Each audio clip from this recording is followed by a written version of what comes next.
नहमदुहु व नस्तईनुहु व नस्तगफिरुहु व नु'मिनु बिही व नतवक्कलु अलैहि व नशहदु अल्ला इलाहा इल्लल्लाहु वहदहु ला शरीका लह।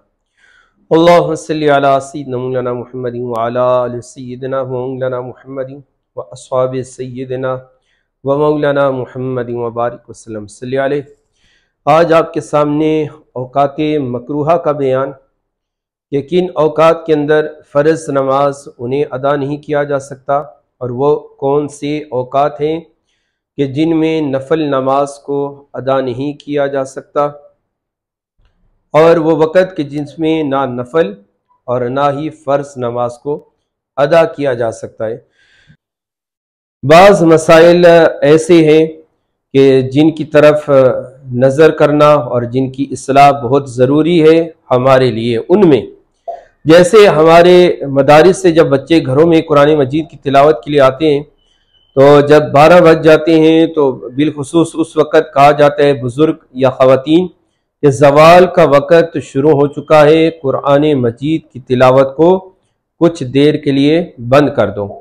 इसी तरह जैसे हुज्जाज कराम जा रहे हैं मदीनतुल मुनव्वरा और मक्कातुल मुअज़्ज़मा, वहाँ पे वो हुज़ूर अलैहिस्सलातु वस्सलाम के रोज़े पुर अनवार की ज़ियारत भी करेंगे, हाज़िरी भी देंगे और खाना काबा शरीफ वहाँ पे उम्रे की सादत और हज भी करेंगे। तो आपने देखा होगा कि रियाजुल जन्ना है मस्जिद नबवी शरीफ के अंदर, और मस्जिद कुबा शरीफ वहाँ पे नवाफिल अदा किए जाते हैं, ग़ज़वा उहद के मकाम पर नवाफिल अदा किए जाते हैं।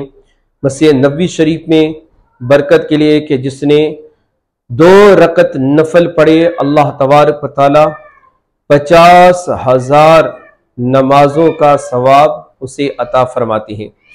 और इसी तरह खाना काबा शरीफ के अंदर जो 2 नफल पढ़ता है तो उसे 1,00,000 नफल पढ़ने का सवाब अता होता है। वहाँ पे भी हतीम में और तवाफ़ कर रहे हैं, तवाफ़ के बाद और सफ़ा मरवा के बाद जो 2 नफल पढ़े जाते हैं, और हरम मुताफ में भी 24 घंटे जो है वो नफल पढ़े जाते हैं। और ये ज़हनों के अंदर है कि वहाँ पर कोई भी मकरू वक़्त नहीं है, हर वक़्त नमाज अदा की जा सकती है। और इसी तरह रात का वक़्त इससे मशहूर है कि रात 12 बजे भी ज़वाल का वक़्त होता है। तो इसलिए चंद एक मसाइल के ताकि आपके गोश गुजार कर दिए जाएं कि कौन से औकात मकरूह हैं। अब आते हैं 3 औकात कि जिनमें फ़र्ज नमाज भी मकरूह है और नफल भी कोई नमाज अदा नहीं की जा सकती। वो 3 औकात हज़रत उक़बा बिन आमिर रदी अल्लाह ताला अन्हु से रिवायत है कि आप फरमाते हैं हुज़ूर सल्लल्लाहु अलैहि व आलिहि वसल्लम ने हमें 3 औकात में नमाज और मुर्दों को दफन करने से मना फरमाया है। 1, सूरज तुलू हो रहा हो यहाँ तक कि आगे बुलंद हो जाए। 2, दोपहर का वक़्त यहाँ तक कि सूरज ज़ाइल हो जाए। और 3, सूरज डूबने लगे यहाँ तक कि वो डूब जाए, वो गुरूब हो जाए। इन 3 औकात के अंदर ना ही कोई फ़र्ज नमाज अदा की जाएगी, ना कोई कज़ा नमाज, ना कोई नफल नमाज, ना ही नमाज जनाजा और ना ही सजदाए तिलावत इन औकात के अंदर अदा किया जाएगा। हाँ, यहाँ पे ये मसला समझ लें, इन औकात में आप जिक्र अस्कार कर सकते हैं, दुरूद शरीफ पढ़ सकते हैं, कुरान मजीद की तिलावत कर सकते हैं। जो मसला मशहूर है कि 12 बजे कुरान मजीद की तिलावत नहीं कर सकते, ऐसा कोई मसला नहीं। आप कुरान मजीद की तिलावत इन औकात में वज़ाइफ और ज़िक्र अस्कार तस्बीह और तालील ये सब आप इन औकात के अंदर कर सकते हैं। हाँ, इन औकात के अंदर बयान कर दिया गया सजदा तिलावत भी ना किया जाए और ना ही नमाज जनाजा उसे अदा किया जाए। अब आते हैं उन औकात की तरफ कि जिनमें सिर्फ नवाफिल मकरूह हैं। नंबर 1, तुलुए फजर से तुलुए आफ्ताब तक सिवाय फजर की 2 सुन्नतों के तमाम नवाफिल मकरूह है। अब यहां पे आप तहियतुल वुजू वो भी नहीं पढ़ेंगे, तहियतुल मस्जिद वो नफल भी नहीं पढ़ेंगे। आपने देखा होगा कि रमजान मुबारक में गैर रमजान फजर के बाद जमात तक काफी वक्त होता है, मगर इस वक्त कोई नफल नहीं पढ़ रहा होता। तो यही वजह है कि सूरज तुलू होने के 20 मिनट तक तकरीबन ये तमाम दौरानिया में सिवाय फजर की 2 सुन्नतों के अलावा आप कोई नफल नहीं पढ़ सकते। इसी तरह नमाज असर से के बाद मगरिब तक सूरज गुरूब होने तक आप कोई नफल नहीं पढ़ सकते हैं। इसी तरह गुरूब आफ्ताब के बाद और फर्ज के दरमियान आप कोई नफल नहीं पढ़ सकते हैं। हुजूर सल्लल्लाहु अलैहि वसल्लम ने जो 2 नफल अदा किए हैं, इमाम आजम अबू हनीफा रहमतुल्लाह ताला अलैह के नज़दीक और हमारे फताओं के अंदर फिका में लिख दिया गया कि वो हुक्म ताजील मगरब वाली हदीस मुबारका से मनसूख है, लिहाजा गुरूब आफ्ताब और फर्ज के दरमियान में कोई नफल अदा नहीं किए जाएंगे। इसी तरह इमाम खुतबे के लिए खड़ा हो तो उस वक़्त भी नफल अदा नहीं किए जाएंगे। ये तमाम दौरानिया है। इमाम खुतबे के लिए खड़ा हो और जब तक खुतबा नहीं दे लेता तब तक तमाम नवाफिल जो है वो मकरूह है। यहाँ तक कि जुमे की जो 4 सुन्नतें हैं उन सुन्नतों को भी आप अदा नहीं करेंगे। इसी तरह नमाज ईद से पहले, ईद उल अज़हा और ईद उल फितर, दोनों ईदों से पहले और दोनों ईदों की नमाज के बाद ईदगाह और मस्जिद में आप नफल नहीं पढ़ सकते हैं।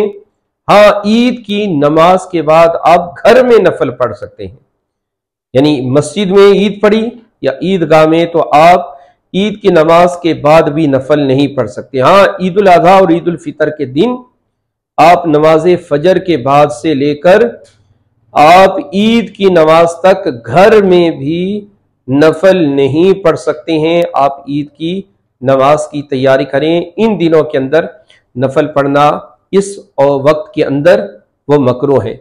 इसी तरह मैदान अरफात में जैसे हुज्जाज कराम जा रहे हैं तो जोहर और असर के दरमियान ये जो दौरानिया है, इस वक्त भी आप नफल नमाज अदा नहीं कर सकते हैं। और इसी तरह 10वीं जिलहज्जा की रात जो मुज़दलिफा के अंदर मगरिब और इशा की नमाज मगरिब के वक़्त में अदा की जाती है, तो ये मगरिब और इशा के यानी ये वो वाहिद दिन है जिसमें मगरिब की नमाज अदा नहीं की जाती है, वो इशा के वक़्त में अदा की जाती है, एक अजान और एक इकामत के साथ। तो इस वक़्त भी पहले आप मगरिब की नमाज पढ़ेंगे इशा के वक़्त में, मगरिब के फ़र्ज, फिर इशा के फ़र्ज पढ़ेंगे। इन 2 फ़र्जों के दरमियान आप कोई नफल नहीं पढ़ सकते हैं। इसी तरह फर्ज का वक्त तंग हो तो नफल नमाज पढ़ना, यहां तक कि सुन्नत पढ़ना भी मकरूह है। इसको इस तरह समझे कि फजर का वक्त है और सूरज तुलू होने में 3 से 4 मिनट रह गए हैं।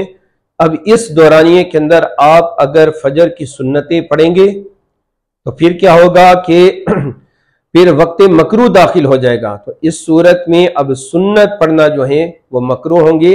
वक्त इतना तंग हो चुका है तो इस सूरत में सिर्फ फर्ज को अदा किया जाएगा, नफल नमाज और सुन्नतों को अदा करना मकरूह है। इसी तरह जिस बात से दिल हटे और दफा कर सकता हो तो उस काम को, उस बात को दफा किए बगैर हर नमाज मकरूह है। अब इसको मिसाल के साथ समझिए कि जैसे इंसान को हाजत है, पेशाब की हाजत है या बड़ी हाजत है, या इंसान को आ रही है, या खाना बिल्कुल तैयार है और उसे इतनी ज्यादा शदीद भूख, ये आम भूख के अंदर मसला नहीं है जैसे हमने बना लिया है, तो शदीद भूख लगी हुई है कि उसका जहन मुतवज्जे होगा खाने की तरफ।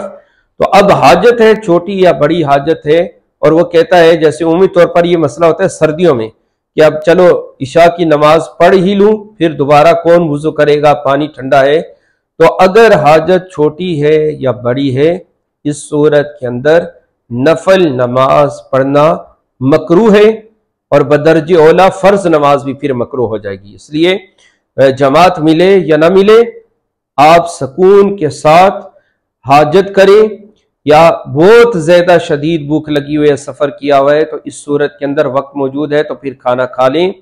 खाना खाने के बाद आप फर्ज नमाज या फिर नफल नमाज अदा करें। तो ये चंद एक औकात थे कि जिन औकात के अंदर नफल नमाज मकरू है। हाँ, जैसे अभी होता है कि मगरिब से पहले हतीम खोल देते हैं, या मगरिब से पहले आपको रियाजुल जन्ना में जाने का मौका मिल गया है, या आप असर और मगरिब के दरमियान मस्जिद कुबा शरीफ गए। अब इन औकात के अंदर नफल तो मकरू है, आप इस मुतबर्रक मकाम पर पहुंच चुके हैं तो आप अपनी माकबल कुछ कज़ा नमाजें पढ़ लें, या फिर दुरूद शरीफ की कसरत कर लें। हुजूर अलैहिस्सलाम के रोज़ा मुताहरा के साथ है। अब ये जो औकात आपके सामने बयान हुए कि जिन औकात में नफल नमाज मकरू है, अब इन औकात के अंदर, अब जैसे असर से मगरिब तक नफल मकरू है, फजर सुबह सादिक से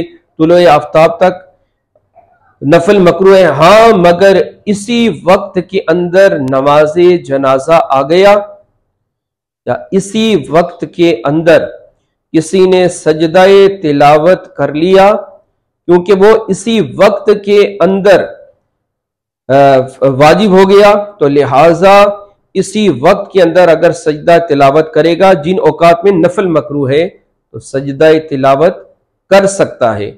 इसी औकात के अंदर अगर नमाज़े जनाजा आ गया, तो इस मकरू वक़्त के अंदर जिसमें नफल मकरू है, तो इसमें नमाज़े जनाजा को अदा किया जा सकता है। इस मकरू वक़्त के अंदर अगर किसी ने सादा कपड़ों के अंदर जैसे तवाफ कर लिया खाना काबा शरीफ का, या फिर हालत एहराम में उम्रा कर रहा है और उसने तवाफ कर लिया, क्योंकि यह वक्त मकरूहा है, लिहाजा इन औकात के अंदर तवाफ करने के बाद दो नफल अदा नहीं किए जाएंगे।